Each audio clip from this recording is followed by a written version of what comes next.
Guys 2 घण्टा 52 minute भएछ म हिँडेको चाहिँ। भैरवस्थान चाहिँ छोडेर आइसक्यो। 7.5 किलोमिटर देख्दै थियो अघि तानसेन भनेर, अहिले चाहिँ 1 किलोमिटर हिँड्ने होला सायद म। अनि प्यास लागिरहेको थियो, ट्याक्कै यहाँ गाईमुखे धारा भन्ने रहेछ, झोला त्यहाँ बिछायो अरे, त्यहाँबाट पानी पिएर म चाहिँ यता माथि चाहिँ यसो आराम गर्दैछु। शीतलो छ यहाँनिर चाहिँ। अब चाहिँ धेरै पनि नलाग्ला, कति होला 6 किलोमिटर होला, 6 अथवा 7 किलोमिटर भयो भने 2 घण्टा 52 मिनट भइसक्यो। यति बोलिरहँदा 53 पनि पुग्यो होला सायद। पानी चाहिँ पियो, यहाँनिरबाट चाहिँ गएको रहेछ पानी पिउने, मुख धुने। अन्त मलाई हेर्नु बाँकी छैन। इयरफोन हातमा छ, समात्दा झ्याउलायो। भर्खर गाडी गयो, मलाई हेरे। गीत पनि धेरै सुनिसक्यो।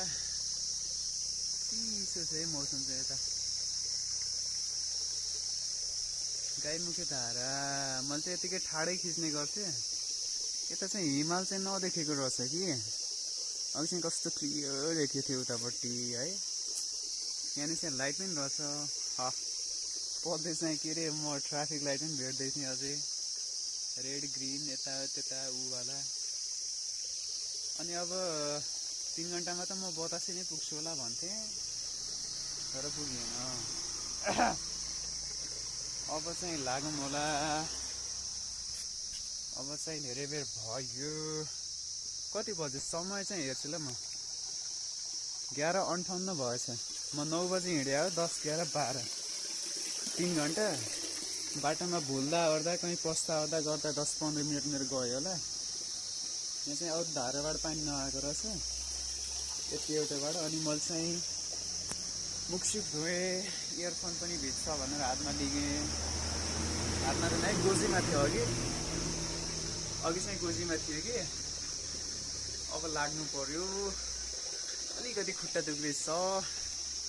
पिछडमा हो भने त हिँडिरह। तर पनि अस्ति भर्खर रानीमल गयो, 6 घण्टा कति घण्टा हिँडिदियो टोटल।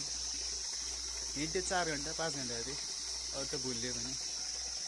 लगाएछ अब म झोला टिप्छु। अनि छाता पनि त्यहाँ छ, हातमा इयरफोन पनि छ। अब इयरफोन कानमा ठुस्यो, सानो भोल्युममा गीत बजायो, अनि लुखुर हिँड्यो, मजा आउँछ। मायालाई चाहिँ सम्झेको छ है मैले। लु